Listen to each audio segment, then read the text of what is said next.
system so that before we go to other areas of investment, such as properties or private equity, we need a time to really put in the right human resource, get the right advisory, get the right consultants, so that we can actually access that particular area. But for the beginning, you will look at it that over almost over 92% around 89% of the assets now are in government securities, both the T-bills and long-dated government bonds. I see. Yes. And without mentioning the name, we have had challenges in this industry where there are deductions but delayed remittances to schemes. Is it something you've encountered? I think we have been fairly, let me say, lucky, or the foundation of this scheme has been solid. And therefore, such delays that we read in the media or in the industry where some institutions are deducting and are unable to remit, we have not seen that problem. Now, what we have done is that it's very clear among the sponsors and the employers on the obligation. And let me put it this way, the way even the governance structure has been set is that for every employer, we have a representative in the name of a trustee. And we have put it very clearly that as you pay salary, the same time you remit a portion of the employee. And that has worked fairly well. Now, the sponsor, on the other hand, has been very good to this scheme. I guess, courtesy of the challenges that I've been having in the unfunded scheme, they are committed, and we have not seen a challenge in terms of them making their contribution of the sponsor's portion of the employees. I see. There have been developments in the regulatory landscape to change the industry and practice. What does this mean for you as an entity? Well, the developments in the retirement benefits industry are welcome in many aspects. If you look at what happened, let's say 20 years ago, or the regulations of RBA came into being in the year 2000, we are now talking of around 24 years. The Act was established in 1997. So over 25 years, we have been operating within some structural regulatory environment. But the changes that have been proposed, the changes that have been innovated even by the regulator and the practitioners in this space are actually a welcome move to enable improving the portfolio of the scheme. Now, if you look at some 10, 15 years ago, we didn't have clarity on how to regulate things like REITs, for example, how to put investments in some private equity. But now where we are, pension funds are able to participate not directly in investment, but through vehicles like REITs. There are now funds which are well structured that can be invested, and it opens up. There are even some new instruments like infrastructure bonds that at least pension schemes can put in. If you look at around 25 or 20 years ago, the space for investments was purely limited to quoted equity, some bit of offshore investments, which it was not very easy to monitor, and again, of course, the government securities. But the changes has been a welcome move, but not to mention that there's still room to also do some bit of transformation. Okay. One of the landmark developments in the recent past has been the publication of the National Retirement Benefits Policy. How does that impact the industry in your view, and also specifically the superannuation scheme? Very critical. The policy is a well thought out document, and one of the key things that it emphasizes is coverage. You realize that if you talk about the coverage of those who are in the pension space are so low compared to the larger population. So within that policy, it's looking at ways upon which it brings people on board to be also partakers of pension arrangement that is structured, that they can be able to receive the funds when it falls due. So that arrangement of the national policy is encouraging institutions to have the schemes funded, and that's a very critical thing. And if you look at now where we are within the superannuation scheme, we are running a funded scheme. Therefore, we are setting aside assets, and you're able to pay at the time when they fall due. And they're also putting in very clear structures of all these investments, and monitoring can be done. So it's a well thought out document that has actually supported the operationalization of pension schemes and the wider coverage.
NTV, turning on your world.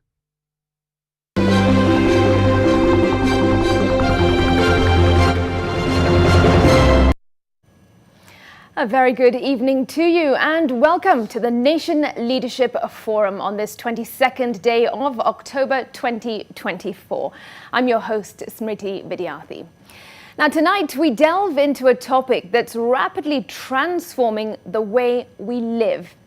Innovative technologies shaping the future of smart homes.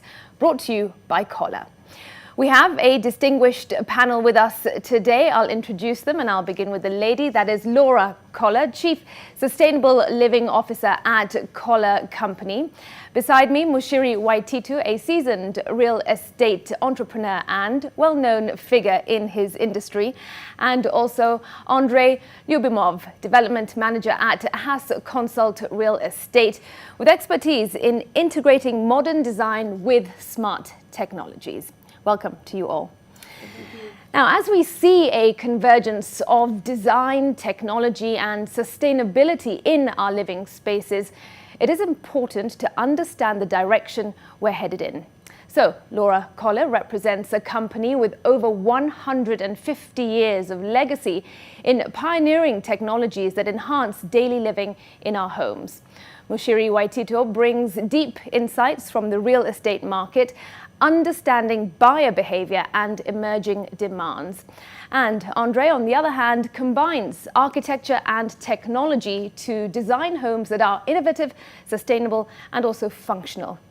Now, despite their varied expertise, each of them does share a passion for creating homes that are not just smart, but also sustainable, user-centric, and in tune with modern living. It's going to be an exciting conversation. You can join in by using the hashtag Collar4U and hashtag NLF on our social media platforms. That's at NTB Kenya, or tweet myself, Smriti Vidyarthi. You can post your questions or share your comments or any feedback. Great, well, let's delve into this. Now, when we talk about smart homes, many people might think it's out of reach. It is too luxurious and perhaps unaffordable as well. But in many instances, smart homes are also becoming the standard. So I'd like to begin by asking each of you how you, first of all, define a smart home, and also what now technologies are driving this shift. So Laura, I'll begin with you. Thank you. Well, first of all, we would say it's digital enablement of products that you use every day in your home. And it's really our capability as an industry to deliver a great performance in products like your toilet, your shower, your faucet, your bath, that typically you wouldn't think of being digitally enabled, but once we add that digital component, it enhances your lifestyle. It brings a luxurious performance that maybe you weren't used to before, and it will help you live more sustainably. So it's really connecting digital enablement to products that you use every day. All right, so perhaps comfort and also convenience. Waititu, what about yourself? How would you define it? Smart homes are convergence of technology, whereby you're going to have the house becoming an extension of who you are. You're driving home and you're listening to Franco, and you enter and you open the door and the same music starts playing in the background in the house. By the time you're arriving in the house, then the house knows that you've arrived. It's already so it already starts heating your water for your shower, and it already starts making a cappuccino for you. It will heat up the house at the temperature you like. And then you can relax as you watch NTV, then the TV switches on right. So it is a convergence of many technologies within, and becomes an extension. The issue about that it is not affordable, we said the same thing about the smartphone many years ago. A lot of these technologies are now, they sit in your pocket, and this is just an extension of that. So you're able then to have a lot of energy conservation, water conservation, which Collar are proud partners. They've been doing that forever. And so you're able then to save your power. You're able to know when to that your bulb is about to go off, and lots of things. So for us, it is really an extension of a good way of living. All right, we'll come back to that. Andre, I'll bring you in now. From your perspective, how would you define a smart home? I can define it as smart home as a home that adapts itself following interaction with the inhabitants and making this environment more livable, cozy, functional, and sustainable at the same time. In your view, Laura, how necessary is it? I mean, it sounds fantastic, but how necessary is it? And would you agree that it is not so much about luxury living? I think it will become more and more necessary, actually. Why? Because when you try to manage your energy consumption or your water consumption, digitally enabled products will actually help you do that. And the how behind that is water consumption can actually be monitored. And a digitally enabled shower, you can start your shower at the temperature you desire instead of wasting water, letting it warm up to the temperature you desire. So as water becomes much more precious on this planet, people will look to solutions like digitally enabled products to manage their water consumption. Okay. Now, Mushiri, you know, you're in the real estate business. What is the demand for smart homes? Let's obviously talk about here in Kenya, you know, and how also then are property developers responding to these demands. But paint a picture of what the market looks like. Yeah. First of all, most of our clients, most of our buyers are people who really want to interact. Why are you buying a home? Number one, you want it to be secure. So if I can just lock into the security issues, I can give access to somebody in my house because I'll check my phone and I'll be able to see who is ringing the bell and I'll be able to open for them and then I'll also be able to limit which areas of the house I can go into. Yeah. So there are small things like those which then are able to enhance your life. So free you from doing. I don't have to run home to open for this person.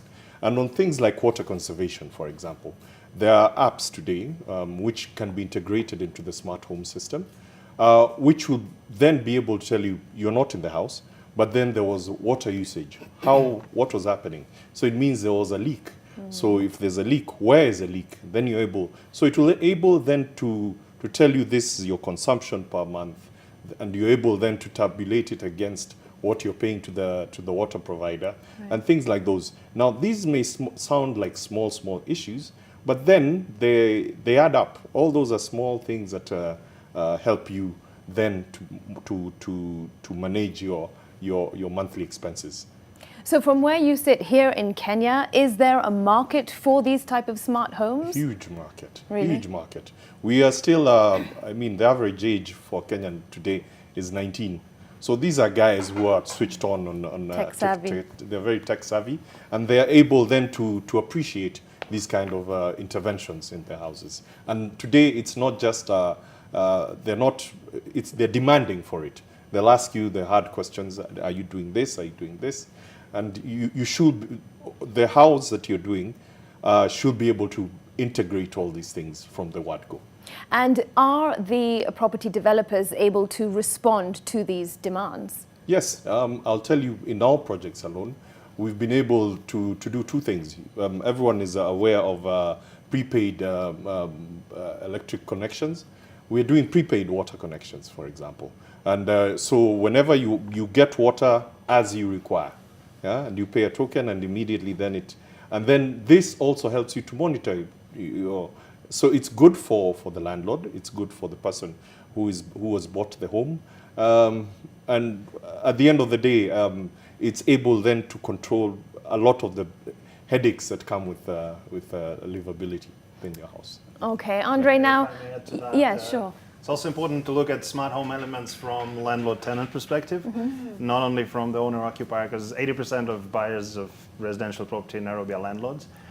And more market is shifting towards fully furnished and serviced apartments, whereby landlord pays the bills.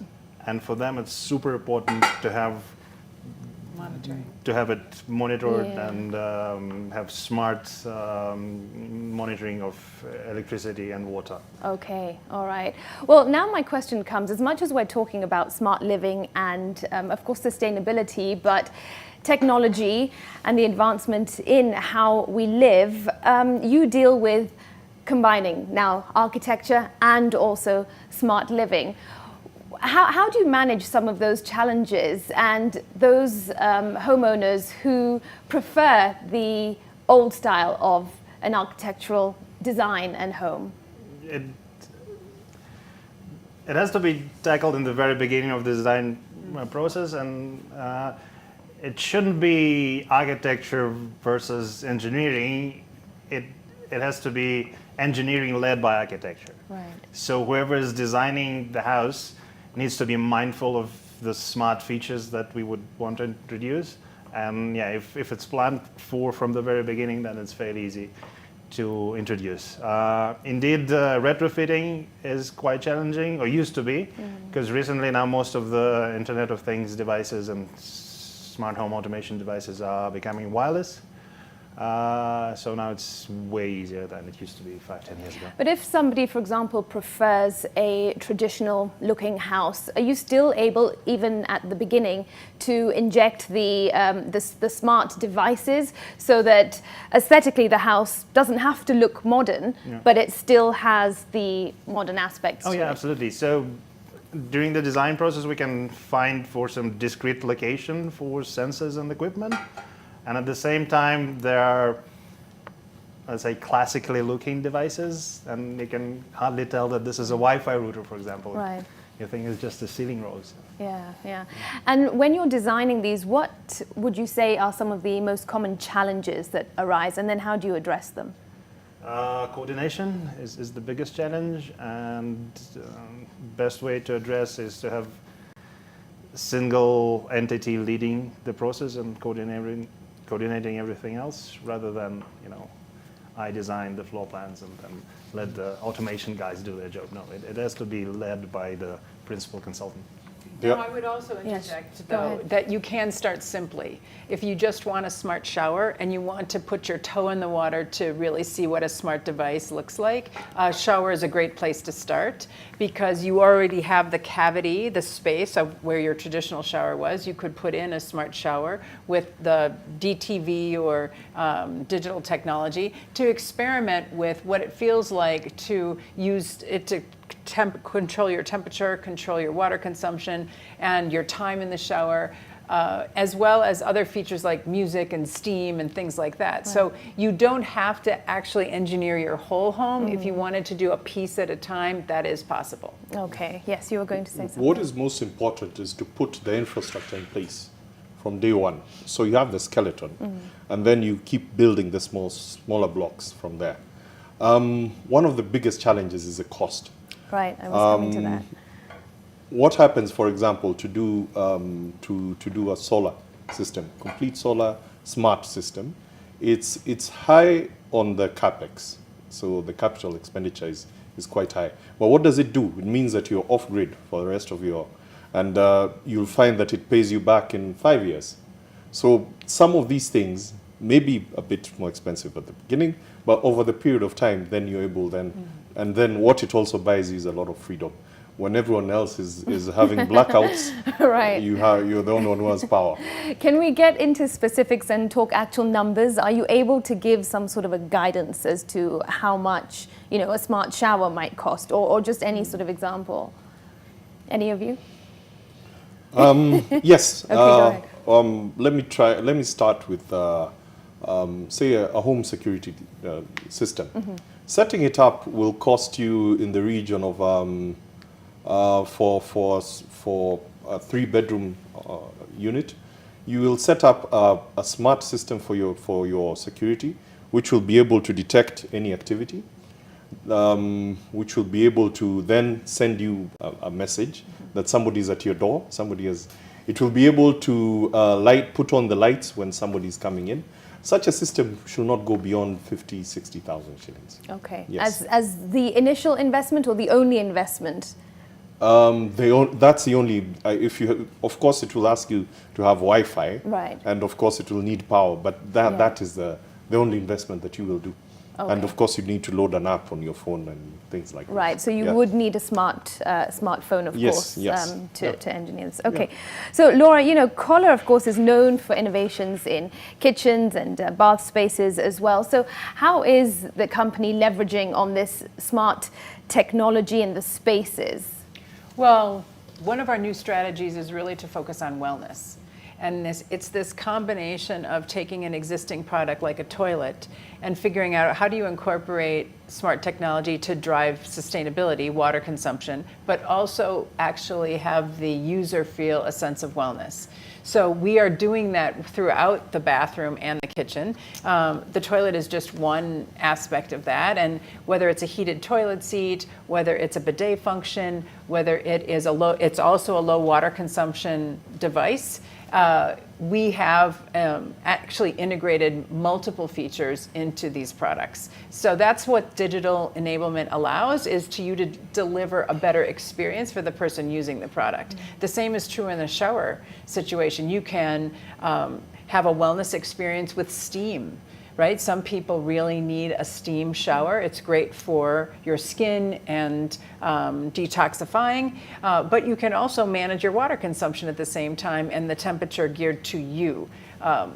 There's a bath called the Perfect Fill. You can actually time your bath with your smart platform to fill when you need it and at what temperature. And that drives relaxation and spiritual wellness. Mm-hmm.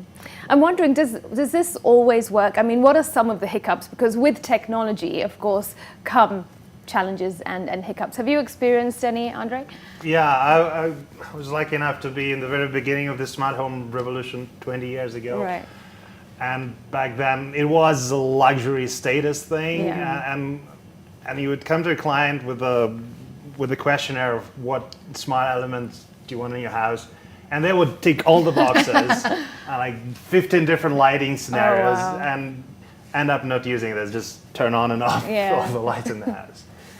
So that's some of the challenges I can imagine. Did you want to add to that? Yeah, and I would also say you can't make it too difficult. It needs to be intuitive, right? And if the components are too difficult to work, if there are too many steps, the complexity for the user then outweighs the experience that they have. So as technology is advancing, we are making our technologies much more intuitive, user-friendly. You don't have to read a book of directions to use the product. Right. So I think we're all learning in this space and making them easily integrated into a platform that is literally on your personal device. Right. And are you seeing more of the demand in homes or in perhaps, hotels, for example? Primarily it will come to the home, because this is a primary place that you're living in. Hotels take it up for different experience. They want the convenience of checking you in, for that the room will be smart rooms in the hotels nowadays. Will already have known you, so by the time you're getting to your room, the screen is telling you, "Welcome back, Smruti. We've missed you since the last time you came here." It will already have known your preferences. It will, for example, it will give you, it will tune you to NTV. Immediately you enter into the room. So there are those things, but the hotel experience is very different from your home experience. Right. Yeah. Okay. Were you going to add something? Well, I think I'm seeing it more in the residential space, but I think we're going to get to it in the hospitality space, particularly in the spa environment. More and more hospitality and lodging facilities are incorporating spas, and I think digital devices in spas are very compelling. And I would also say that companies like Kohler have a platform and an app ourselves called Kohler Connect. So you're going to find product manufacturers really being able to integrate their own products and have it land on the user's app. We're also partnering with Samsung, so they're creating a platform for homes that they want partners to integrate their products into. So there's going to be these big technology platform providers that will tap all sorts of users from manufacturers to developers to integrate their systems into their homes or eventually hospitality. Right. Okay, Andre, you said that you've been involved in the smart home business for several years now.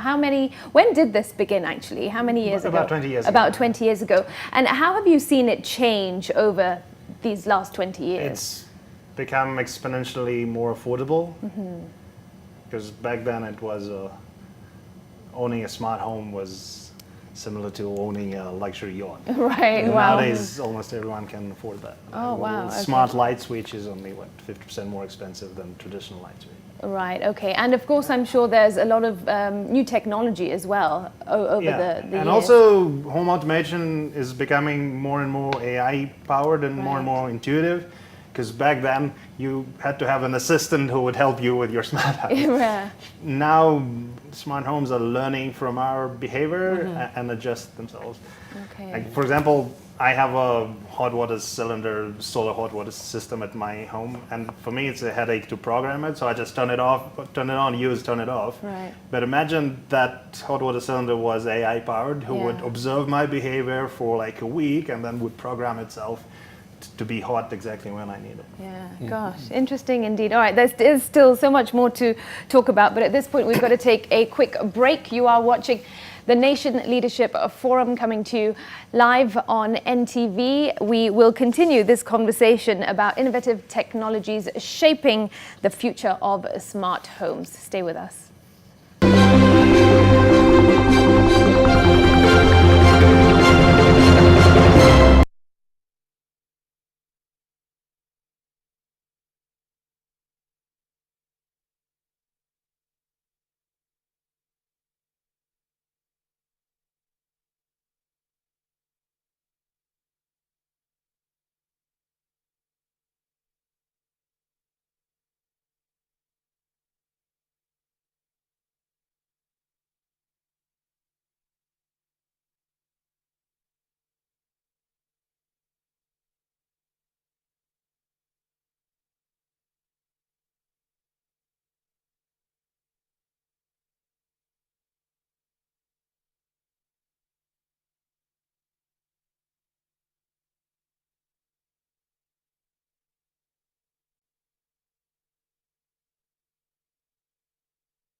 Is that okay? Or should we put the cable on the other side?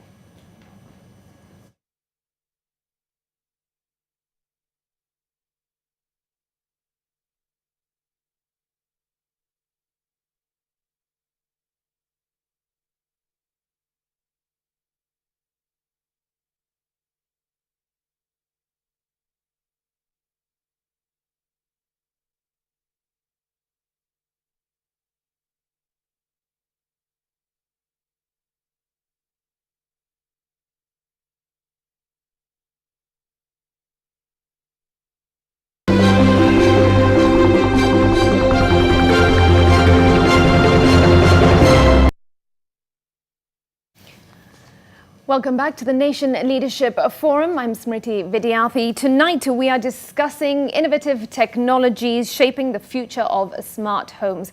And with me here in studio I have Laura Koller, the Chief Sustainable Living Officer at Koller Company, Mushiri Waitito, the real estate entrepreneur, and also Andrei Lyubimov, the Development Manager at Haas Consult Real Estate. All right, thanks for staying with us, and we'll continue this conversation. Laura, during the break, we were just actually speaking about a very important point, and that is the issue of privacy. Now, as much as it is very exciting, to think that you can go home and you can watch things on your phone and get home and everything's ready for you, how do you tackle the issue of ensuring that this technology doesn't really invade your privacy? So that's a really important point, and it starts at the very beginning of a product design process. And almost when you sign up for creating digital technology enablement, you sign up for ensuring that it's a responsible product. And your technology or your IT people are involved, your technical engineers are involved, legal is involved, and it is quite a significant process to go through, not only figuring out how do you deliver great enabled experience, but while keeping the user's life private. And there are a lot of different steps in the process that require outside third-party certifications to show that the consumer of that product, that your product is secure, safe, and private. So I think you can, especially when you go towards good brands and kind of sound developments, you want to be reassured that those products, those developments have ensured your privacy as a consumer. So it's something that we all have to be very mindful of when we're using digitally enabled devices. And the better the brand, the more steps we have gone through to ensure that privacy happens. Right, okay. Mushiri, now, of course, technology is evolving so rapidly. So a new product might come up, in a few months. But then a few months later, there's another product. So how are real estate developers future-proofing homes to ensure that this is managed? Okay. A lot is, what you do is to develop the infrastructure, the back, we call it the back office. So a lot of these systems speak to a hub. Your security system, your music system, your AC systems, they all speak to one hub. Now, what keeps changing is the technology of, say, how you now communicate, how all these units communicate. So how you future-proof is by making sure that you have a very robust backbone, which supports all these things. Of course, after a couple of years, then everything starts going out of fashion. Right. When we started building houses, one of the things you needed to do was to have cable for your aerial for the television. The times when the televisions were this bulky. Yeah. That is all gone. Most people just have smart TVs today, and so long as you have Wi-Fi, you can watch everything that you require live. What did you need to do for that to happen? You needed to then have a backbone which will at least allow cables to come into the house and then reticulate everything around.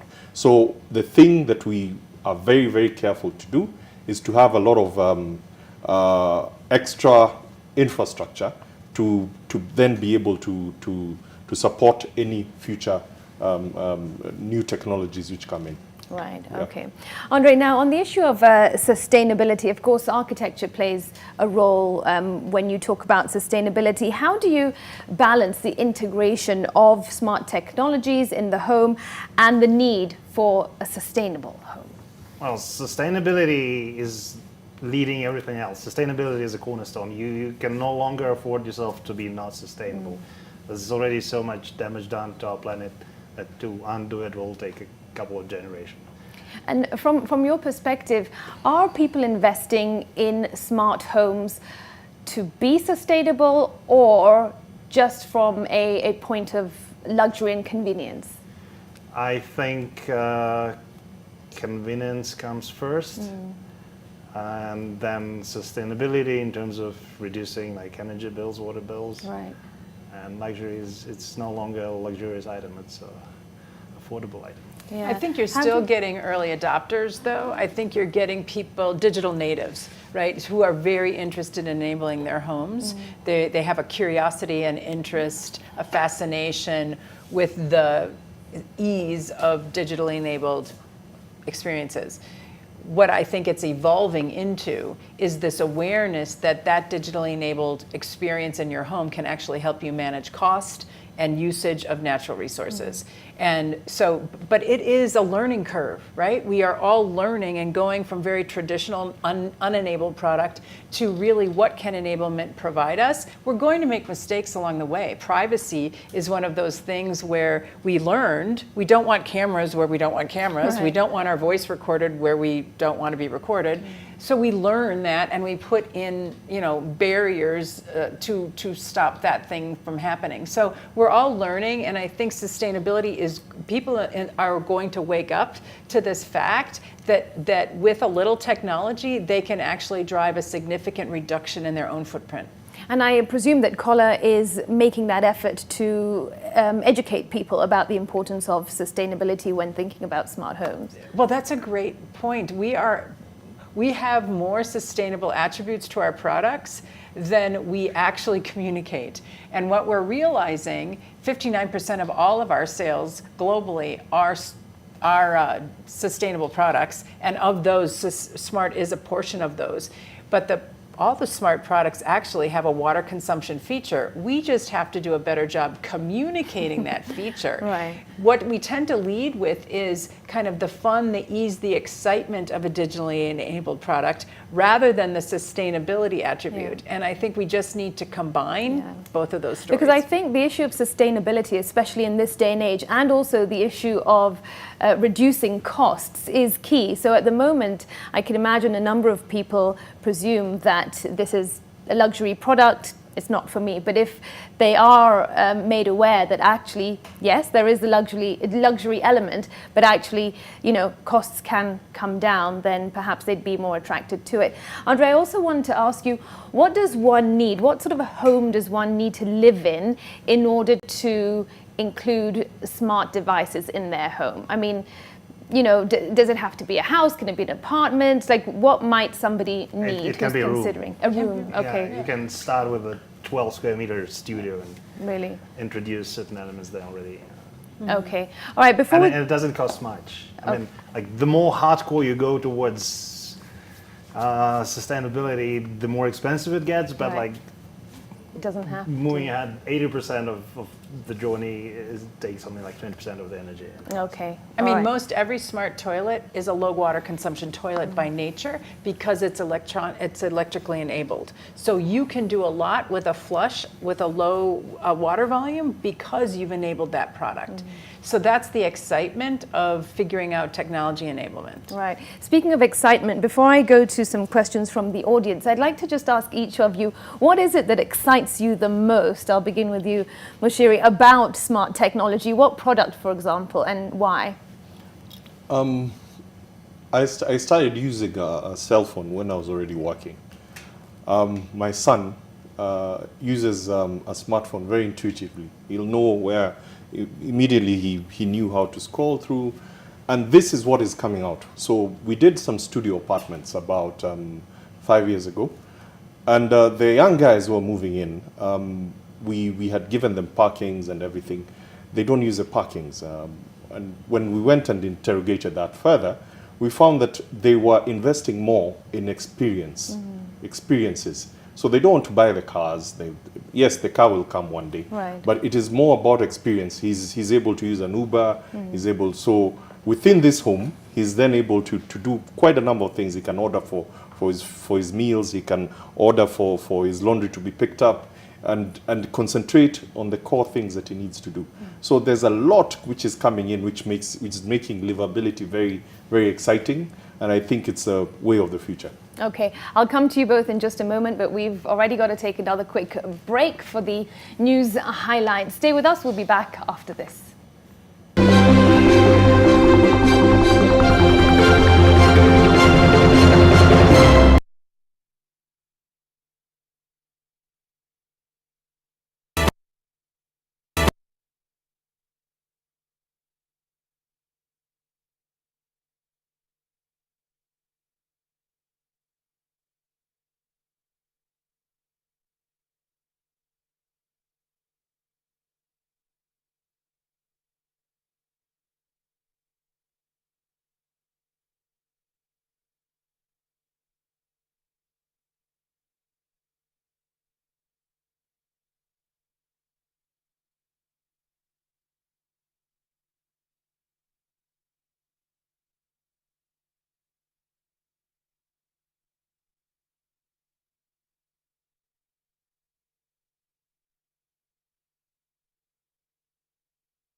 This is the comfort of a mom's hug. Na hii ni Morph Expanse Comfort that feels just like a mom's hug. Babies play around and then, oops, Morphix ina absorb like whoop. Imagine, haiwezi leak in 50 different movements. Makofi to both babies and Morphix. Renewed Morphix, ultimate quality. Morphix is renewed. Improved Morphix quality, now in blue package.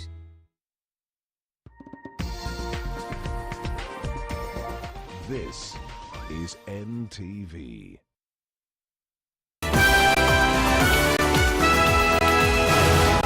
Tonight, I am stating the quorum under protest. If there is an application for recusal or whatever it is, I think you really need to put it on record so that we deal with it. Hushed haste, filibustering, and long speeches. Push and pull in the bar elbows application to expedite Kindiki's swearing in.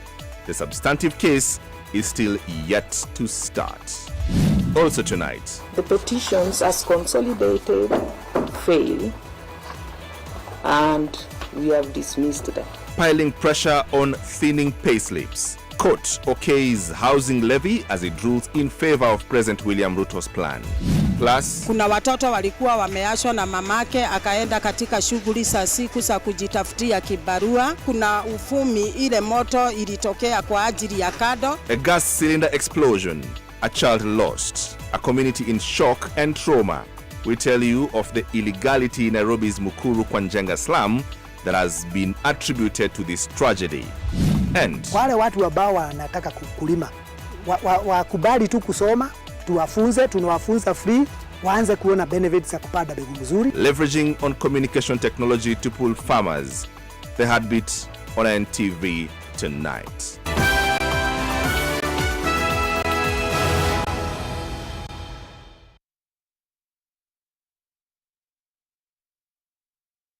This is the comfort of a mom's hug. Na hii ni Morph Expanse Comfort that feels just like a mom's hug. Babies play around and then, oops, Morphix ina absorb like whoop. Imagine, haiwezi leak in 50 different movements. Makofi to both babies and Morphix. Renewed Morphix, ultimate quality. Morphix is renewed.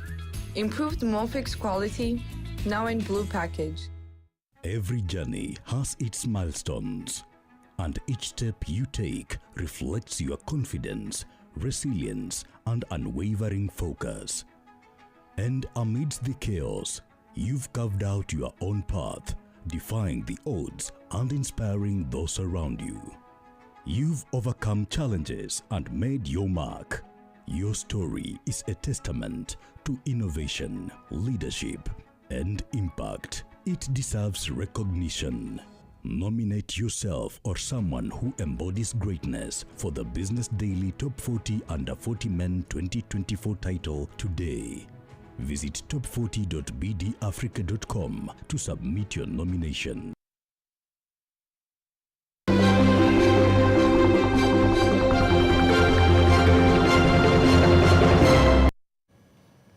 Thanks very much for staying with us on the Nation Leadership Forum, where we are discussing smart homes. Laura, back to you. What excites you the most? I'm sure it has something to do with showers, maybe toilets as well. But tell us why as well. Well, I love the fact that we're able to deliver a better performance and increase your experience as a user, but also help you save water. And have sustainability be a part of your life without you even knowing that it's happening. And I think that's the excitement of innovation. It's the efficiency a product can achieve, but yet delivering maximum performance. So one of my favorite products is the Anthem shower that does just that.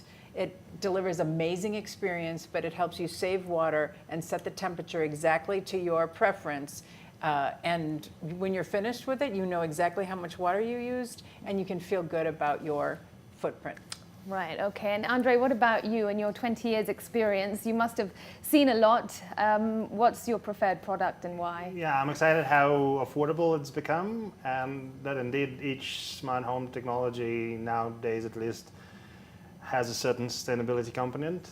and I'm excited how our living environment becomes more functional and cozy. At the same, we spend less water, less electricity. Right.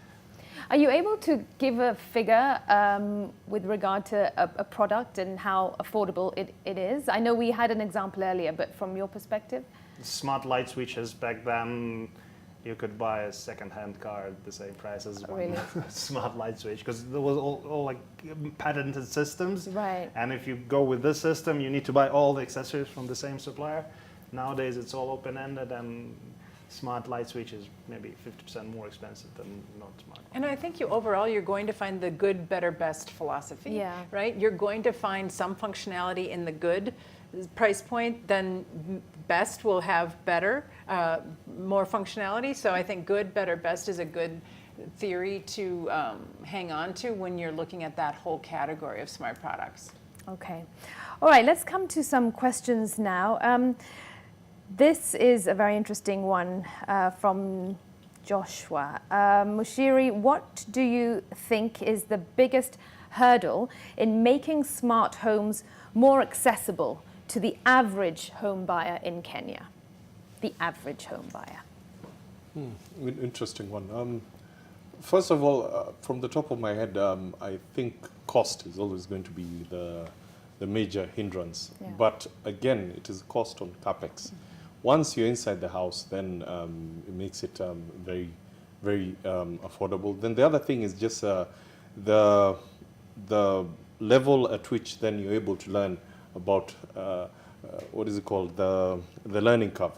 The learning curve for a lot of these things is generally going, but for the younger guys, it's really going to be, they're able to adopt very quickly, and then also catch on what is going on. Okay. Yeah. And where are, just to add on to that, how can people learn more about smart homes and devices? Oh, that's an easy one. The internet, of course, is your, yeah. But we have a lot of centers, experiential centers here. I know of a few where you actually then take you through how you integrate all your systems. One is actually near her showroom in Karen. And there are lots of these systems. They are very bespoke for now, but you're then able to get a lot of these things. Xiaomi is doing this, Huawei, Samsung, like she said. iHome, Apple is a latecomer into this. But anyone who is producing technology then has seen the need to go into this. And there are lots of systems which integrate right across the board. Okay. Yeah. All right, Andre, question for you from Sharon. As smart technologies evolve, how do you foresee the role of architecture adapting to these changes, especially with trends like 3D printed homes and AI integration? Nowadays, AI is already being extensively used in architecture and planning. And the further we go, the more it will be used. It just always need to be mindful that it has to remain creative, human-led process, because ultimately it's the human being who is the mastermind who takes responsibility if anything goes wrong. Right. Okay. Okay, and Laura, question for you from James Cummings. As sustainability becomes a key focus in smart homes, what role does Kohler play in promoting eco-friendly home designs and products? So it's very important to us to ensure that people, the architects and the developers, know all the products that we have and really our values around sustainability. So you're going to continue to hear more about that, and we're enabling our website and our relationships with all of our partners around the world to really know what's coming, whether that's recycled content, right? So I think you're going to see more and more recycled content and products for the home. I think you're going to see almost every water product have a conservation element to it. And I think it's our job as the designer, the manufacturer, is to continue to innovate, but also educate. And we have to do that both to the end user And so they know what to ask for, but we also have to do it to our business partners so that they know what we have to offer to enhance the experience of their designs. Right, okay. I just want to come back to another point that you made. Mushiri, a lot of the time you have been referring to the younger generation. Let's not leave out the older generation. Is this for them? And if so, how accessible is it for them? How user-friendly is this smart technology? Yes, very user-friendly. It's just a learning curve, which is sometimes a problem. But I always tell people about the experience of my mom. Mm-hmm. She, at first, had refused to use M-Pesa. Right. And whenever she'd get it, she'd go to somebody until she got the hang of it. And nowadays, she's on TikTok. And, oh, wow. Yeah. Okay. So the learning curve is what is the problem with a lot of these things. But they've become very intuitive. And this is where AI has come in. So it will be able to learn about you. And a lot of these things then are promoted because Laura has not mentioned it, but her products will give you a 30% savings on your water. Mm-hmm. Yeah, right across the board, from how you shower, the air to water ratio that you, it still gives you the same experience, but with use much less water. Now that goes down to your bottom line. If your water bill is 5,000 shillings.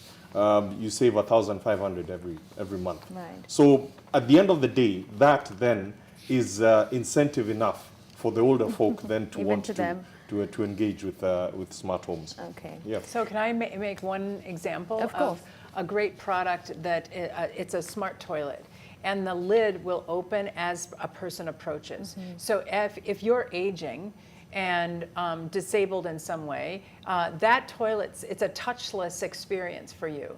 And it also has a bidet function, which is a cleansing, hygienic function. So as someone is very ill or someone needs more assistance, those kinds of products that actually enable you and enable your wellness, but also sense what you need, will be incredibly valuable. Okay. Andre, it all sounds, incredible, but from your experience, what are perhaps some of the faults? Some of the challenges or some of the hindrances or some of the things that you think really need improving? I think sometimes developers of new products, designers come up with functions that do not really solve any problem. Mm-hmm. Eventually, these functions do die out, but it takes time. So we need to be very kind of problem-focused and customer-oriented. We have to be very much listening to the feedback from the markets to make sure that our design meets the need of what people are going to need in the future. So it's tricky because sometimes we might design a feature that isn't as readily needed, but we learn from that and design something else. So it's a very symbiotic relationship. Right, okay. And what sort of feedback are you getting? I mean, you talked about the demand earlier, but what kind of feedback are you getting from the users? It is largely positive. The minute then you're solving real problems, problems of security, problems of convenience, problems of how you integrate a lot of these things, then somebody is able to quickly see the benefits of this.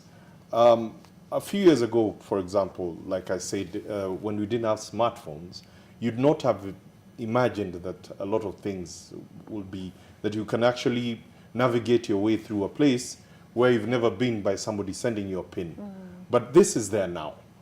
So a lot of these things are then going to become very intuitive, sorts out a lot of the issues that we're trying to resolve. And are we seeing more of the demand in Nairobi, capital centric, or are we seeing demand from other towns?